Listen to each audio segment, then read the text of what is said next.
story of Lady Muck and the medial hock wound. Lady Muck is a 3-year-old thoroughbred filly who presented with a wound to her medial right hock. She also had marked cellulitis present on the medial aspect, but she was sound at the walk. So the most important considerations when you have a wound in this area is, most importantly, does it communicate with any synovial structures? Are there any bones involved? And is there any soft tissue affected? Most importantly is any synovial structures. So before you can assess anything, you have to know the anatomy of the area. The most important points for this are the most important points for this are the medial malleolus of the tibia, the second metatarsal bone,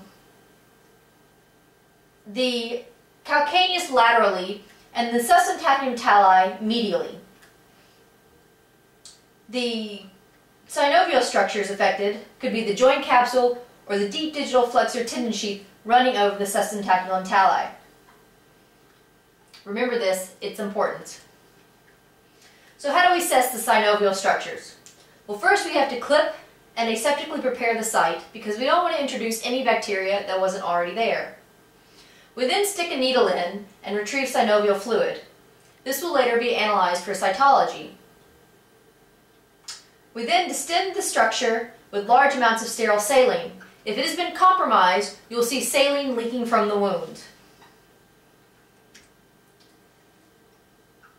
So our synoviocentesis of our tarsal crural joint comes back not septic. We were unable, however, to tap the tarsal sheath because of the cellulitis present.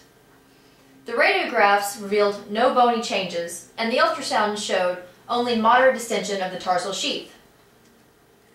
So there's our original radiographs. No bony abnormalities.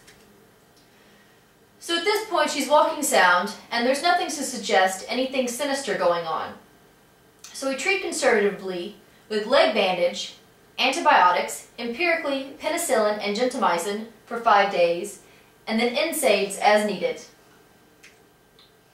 And this seems to be enough. As she's walking fine, there's decreased swelling and decreased drainage from the wound. On day 7, however, she's uncomfortable at the walk. So we decide to tap her tarsal sheath now, but it comes back not septic. Next day, she's still lame. So we ultrasound and find a bony incongruencies. Radiographs revealed a fracture of the subsyntactium tali. So she goes to surgery to remove the bone fragments. Next day, she should be sound after surgery, but she's very lame walking out. Why? So we radiograph her and find fragments left in the soft tissue. Ultrasound revealed increased effusion in the tarsal crural joint and tarsal sheath.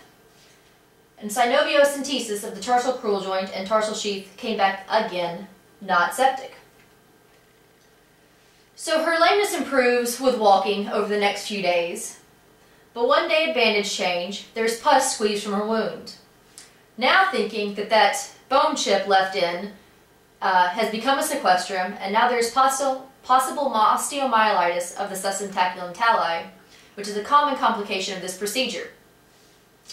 So we radiograph and find an ill-defined area of the subsyntactium tali consistent with osteomyelitis. So understanding sedation, we try to curette out the diseased bone, but only very little bone comes away. Next day, she's still lame. So we tap her tarsal crural joint and tarsal sheath again, but again they come back not septic. So if it's not a septic synovial structure creating her lameness, it has to be osteomyelitis. That's the next logical choice. So the next day, we try standing curette again, but again, no bone is removed. She's still lame. Now what?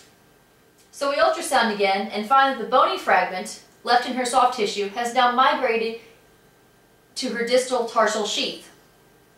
This means that her tarsal sheath is open and probably infected. This is where it was pre-surgery, and this is where this is where the bone chip was post-surgery, and this is where it's migrated to now.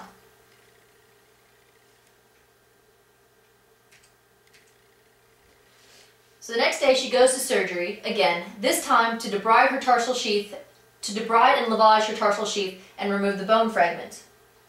Next day, she's walking out very comfortably. She's now on almost daily bandage changes and intravenous regional perfusion of gentamicin. That's blah, blah, blah. So right now, that's the end of her story. She's still going, she's still walking comfortably, and we're hoping that she will be fine and go home soon. I am also thinking that I probably need to add to this the costs involved and the prognosis.